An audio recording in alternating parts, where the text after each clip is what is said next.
The cell, the basic unit of life in all organisms, has several organelles embedded in its cytoplasm. These organelles are surrounded by a thin membrane called the plasma membrane, which not only separates the extracellular environment from the cytoplasm, but also gives shape to the cell. Before the advent of the electron microscope, scientists conducted chemical studies on the cell membrane and deduced that it is composed of lipids that mainly consist of phosphoglycerides.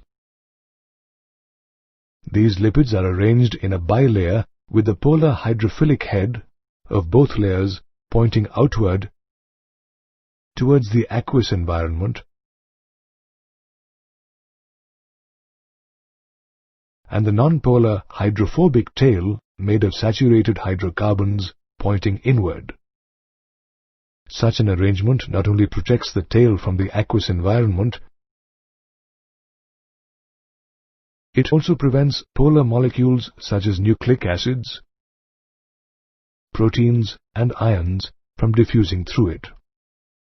Later, biochemical investigations revealed that apart from lipids, proteins and carbohydrates too are a part of the cell membrane. Moreover, the proteins are arranged in two forms, peripheral and intrinsic. Peripheral proteins lie on the surface of the membrane and can be easily removed by physical methods. On the other hand, intrinsic proteins are totally or partially embedded in the bilayer and can be removed only after disrupting the entire membrane. Scientists also deduced that the ratio of proteins to lipids varies greatly between different types of cells. For instance, the cell membrane of red blood cells is 52% proteins and 40% lipids.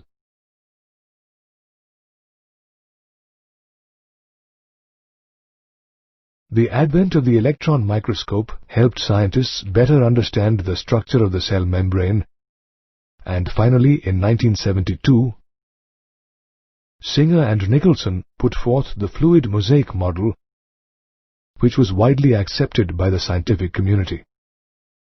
This model stated that lipids are found in the form of a fluid bilayer.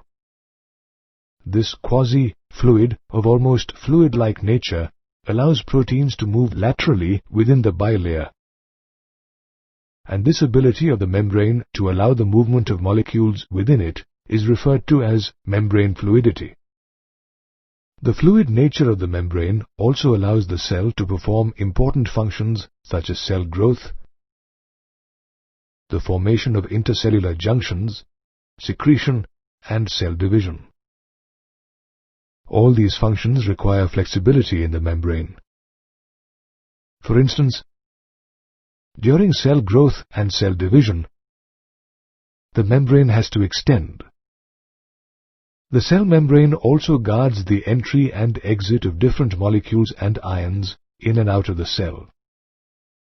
However, the cell membrane is selectively permeable, which means the lipid bilayer allows only certain small nonpolar substances such as oxygen and carbon dioxide molecules to pass freely through it, while selectively permitting ions and other polar molecules, including water, to pass through it with the aid of membrane proteins. The transport of these ions and molecules takes place either through passive transport or through active transport. In passive transport, substances require no metabolic energy to move across the membrane. Passive transport occurs either through diffusion or osmosis.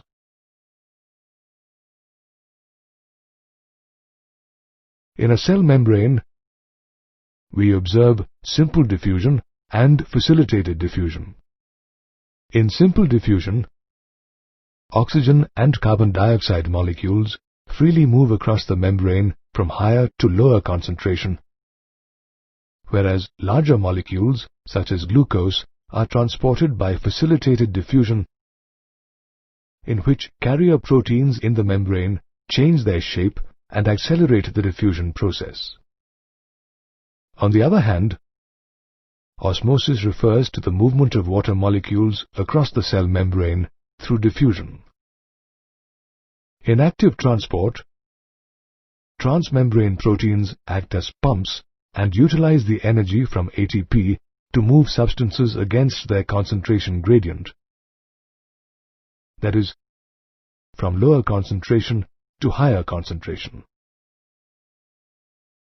An example for this is the sodium-potassium pump. Sometimes, glucose is also transported against the concentration gradient via active transport.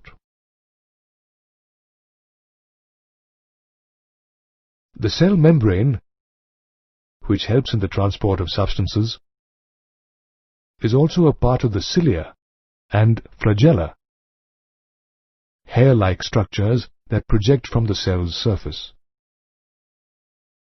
These structures emerge from centriole-like structures called basal bodies and share a similar structure, though cilia are smaller than flagella.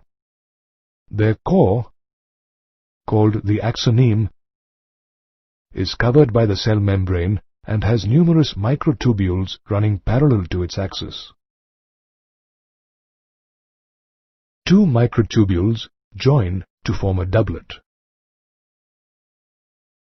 If we observe a cross-section of the axoneme, we will see 9 pairs of radially arranged peripheral doublets and a pair of centrally located microtubules which are interconnected by a bridge.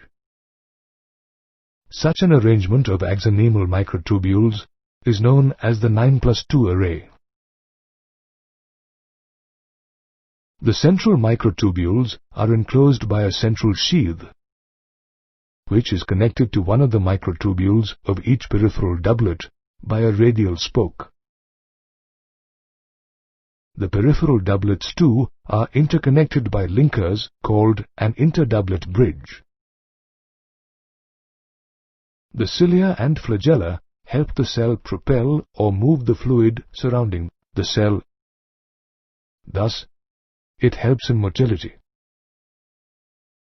Thus, cilia and flagella help cells in motility, while the cell membrane gives shape to the cell, separates the intracellular components from the extracellular matrix, and also plays an important role in the transport of substances.